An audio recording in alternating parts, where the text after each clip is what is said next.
Oke, halo semuanya, kita ketemu lagi di video baru. Dan di video kali ini aku ingin membuat salah satu review buku.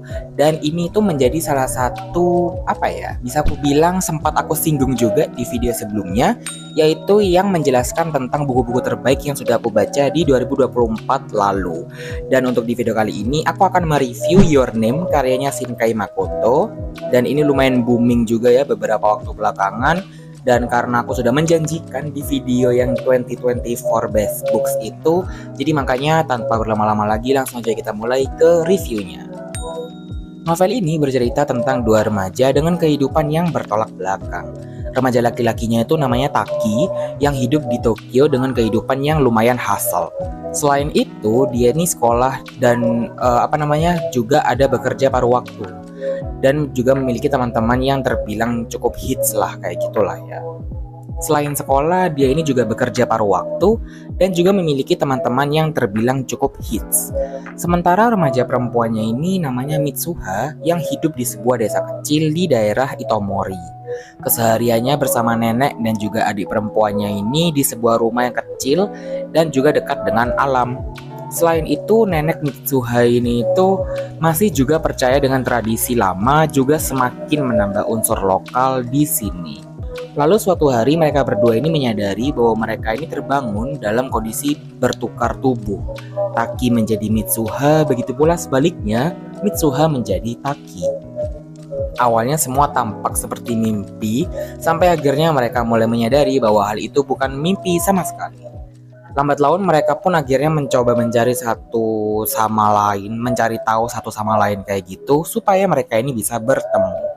Tapi tanpa disangka-sangka ternyata di antara mereka ini telah terjadi sesuatu yang sangat besar dan mendebarkan. Nah, buat kalian yang pengen tahu hal apa itu, kamu bisa baca sendiri di bukunya ya. Sekarang aku mau mulai dari narasinya dulu. Narasinya ini menggunakan point of view atau sudut pandang orang pertama, baik dari sisi Taki maupun Mitsuha. Untuk gaya berceritanya itu aku nggak tahu apakah memang dari penulisnya seperti ini atau dari terjemahannya. Tapi aku benar-benar merasa ya ketika membaca Your Name ini nggak butuh waktu lama untuk dinikmatin. Benar-benar page turner banget dan cepat banget untuk menghabiskan satu buku ini.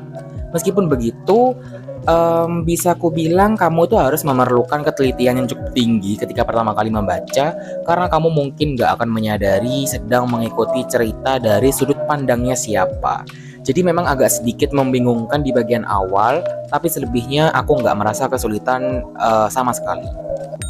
Next, untuk alurnya di sini setelah aku membaca sampai selesai, aku justru menyadari bahwa alurnya ini tuh bergerak maju mundur alias ada perbedaan timeline yang cukup signifikan. Mungkin saking lihainya penulisnya gitu ya menggambarkan ceritanya, jadi kita tuh kayak nggak sadar kalau kita ternyata sebenarnya mengikuti dua timeline yang berbeda. Dan timeline di sini itu kayak menjadi sesuatu yang akhirnya menambah bumbu tegang di dalam ceritanya yang bikin ceritanya semakin menarik lagi. Kayak semacam ada kejanggalan yang akhirnya bikin kita membatin sebentar ini gimana ya jadinya ya kayak gitu. Untuk tokoh-tokohnya di sini tuh ada lumayan banyak dan apalagi kita akan diperlihatkan dengan kehidupan masing-masing anak gitu kan. Dan di sini ketika mereka berdua sedang #bertukar tubuh, aku tuh selalu suka dengan bagaimana bingungnya orang-orang di sekitar mereka. Karena jelas banget ya, kayak mereka akan menyadari kalau ada yang salah baik dari Taki maupun dari Mitsuha. Meskipun memang kalau dipikir-pikir secara rasional, rasa-rasanya nggak mungkin ya seseorang itu bisa beradaptasi secepat itu dengan lingkungan yang sama sekali baru. Apalagi terbangun dalam keadaan jenis kelamin yang berlawanan gitu ya. Jadi kayak misalnya aku cowok terbangun dalam kondisi sebagai cewek, I have no idea apa yang akan aku lakukan gitu kan. Tapi mungkin kalau hal itu ditambahkan ya kayak semacam proses masing-masing tokoh ini tuh beradaptasi, mencoba mencoba untuk misal tanda kutip menjelajahi diri sendiri gitu ya. Entah akan menjadi setebal apa novel ini, ya enggak sih? Nah, sekarang di sini aku mau membahas hal yang aku suka dari novel ini. Yang pertama tentu saja berkaitan dengan kelihaian bercerita si penulis. Di sini kita itu kayak bisa berada dalam lanskap setting tempat yang lagi dijelasin, yaitu padatnya Tokyo dan hijaunya kota Hida. Kemudian aku juga suka dengan bagaimana ketika adanya unsur time sleep yang dimasukkan ke dalam sini, itu bikin kayak aku makin kagum lagi dengan novel ini. Karena jadi ada seperti sesuatu yang harus diperjuangkan oleh tokoh Taki di sini gitu ya. Karena kalau kita membaca di bagian awal sampai pertengahan, itu memang aku agak bingung karena ceritanya ini mau dibawa kemana gitu kan. Dan di sini untuk yang terakhir aku suka dengan hal yang meskipun sedikit konyol, tapi aku suka dengan bagaimana buku ini tuh punya ukuran font yang besar dengan ukuran buku yang kecil, paham gak sih? Jadi bacanya tuh bener-bener enjoy banget untuk aku yang matanya minus ini ya, dengan font yang gede dan juga ukuran buku yang kecil. Jadi kalian paham gak sih maksudnya? Bukunya tuh ukurannya kecil tapi fontnya tuh besar. Bahkan aku bisa menghabiskan 100 halaman ini dalam hanya waktu 1 jam aja. Sementara untuk hal yang aku kurang suka adalah mungkin terkait ada lumayan banyak beberapa plot hole di dalam di dalam novelnya ini ya. Tapi ini terlepas dari unsur fantasinya itu, yang alias membahas tentang si time sleep itu tadi ya. Meskipun ini emang sebenarnya terdengar aneh dan terkesan dibuat-buat dan juga terkesan buru-buru lah ya. Tapi aku mungkin masih tertolong karena adanya keindahan tempat yang digambarkan oleh penulis. Cuman ya udahlah ya, kayak aku bisa memaklumi hal tersebut. Nah, ngomongin soal buru-buru, di sini aku juga merasa bahwa ceritanya itu semacam apa ya? Ketika menuju ending memang agak dibuat tergesa-gesa.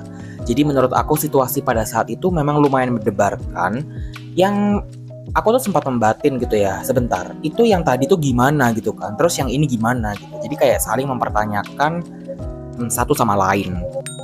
Dan di sini aku akan berlanjut ke poin terakhir, yaitu rating. Dan di sini aku mau memberikan novel Your Name karyanya Shinkai Makoto ini 4,5 dari 5 bintang. Memang cukup keren ya, nggak orang-orang yang bilang novel atau cerita ini bagus, emang ternyata memang beneran bagus. Meskipun sampai sekarang aku belum ada kesempatan untuk menonton animenya, ya memang secara teknis aku emang kurang suka menonton ya. Jadi kalau yang aku suka ini adalah apa yang aku baca ya, jadi bukunya, novelnya. Tapi kalau misalnya kamu ingin mereview filmnya atau animenya, boleh banget tulis di kolom komentar di bawah. Jadi mungkin bisa dijadikan komparasi gitu ya. Mungkin ada hal-hal yang tadi aku jelaskan yang setelah kalian dengarkan kok kayaknya nggak ada di film, itu boleh banget tulis di kolom komentar di bawah, karena aku pengen tahu aja gitu ya perspektif dari penonton animenya tuh seperti apa yang membuat mereka suka dan apa yang menurut mereka kurang dalam animenya tuh boleh banget tulis di bawah, karena aku butuh gambaran aja gitu. Jadi biar kita bisa berdiskusi lebih lanjut mengenai Your Name ini. Oke, kayaknya outro-nya lumayan yapping ya. Mohon maaf. Dan oke deh, terima kasih ya untuk kamu-kamu yang sudah menonton videonya sampai sini. Kita akan ketemu lagi di video-video yang selanjutnya. Bye-bye.